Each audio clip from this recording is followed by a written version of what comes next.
Hey guys, what's up? It's Matt with 86. Ziyoulang. I am undoubtedly saying that wrong, and I apologize. Possibly also known as Magic Refiner, they make this M2 wired mouse that, through my browsing, stuck out to me. I wanted to snag it and see if it was any good. That's what I did. Let's start at the top and quickly cascade through the rest, because there are some interesting and weird things here. The mouse says it uses a cite 825F optical sensor. I have no idea what this sensor is, or if they just strung together a name for an existing or slightly modified other sensor. I could not find any real information on this alleged sensor. More on this in a sec though. It's described as having a skin-feeling material. It does not. That's maybe lost in translation somewhere. It feels like thick, durable ABS plastic to me. I am unclear what 8 million switch life cycle switches they're using. Hue maybe would be my guess, or maybe something completely different like the sensor. But here we are with what the switches sound like.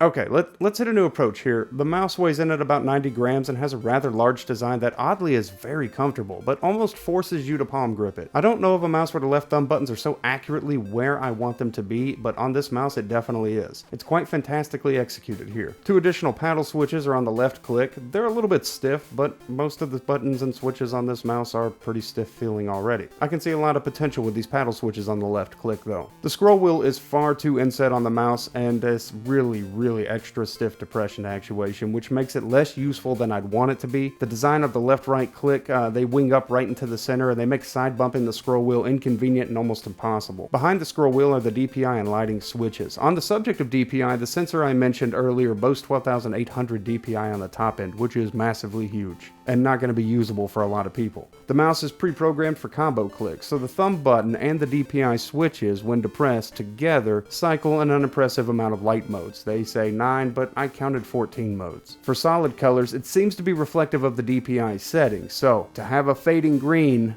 you'd have to play at max set DPI if you wanted your mouse to have fading green lights. Yikes. The mouse has 3 zones of lighting. One on the left, the scroll wheel, and the back. The back has also got this metal mesh kind of design on it. And stock lighting is alright at best, if not mostly a bit circusy, with no way to turn it off that I can figure out. So this may not be great to hear, but it claims to have software support. I can find none, and I'm not sure I'd trust it if I could. It advertises on the box as being a macro mouse, but without software to accompany it, it seems it actually isn't. And the first line of the booklet I was attempting to get some assistance from, well, it starts out like this by saying, "This product is a wireless RGB running light game mouse." So I didn't feel like I was going to get much help here, and I didn't, and this is not a wireless mouse. I checked the stock polling on it to see what it was out of the box, and at least there's this. It's 500 Hz. It's not 1000 Hz polling. It's 500 Hz out of the box. Just felt odd. Besides the clear potential I believe the mouse to have, there's enough here that I surrender to my attempt to highlight any promise that the mouse could potentially offer. In general use, the cursor is a bit jumpy on occasion, and it's a huge irritation to me when it just kind of does its own thing on the screen,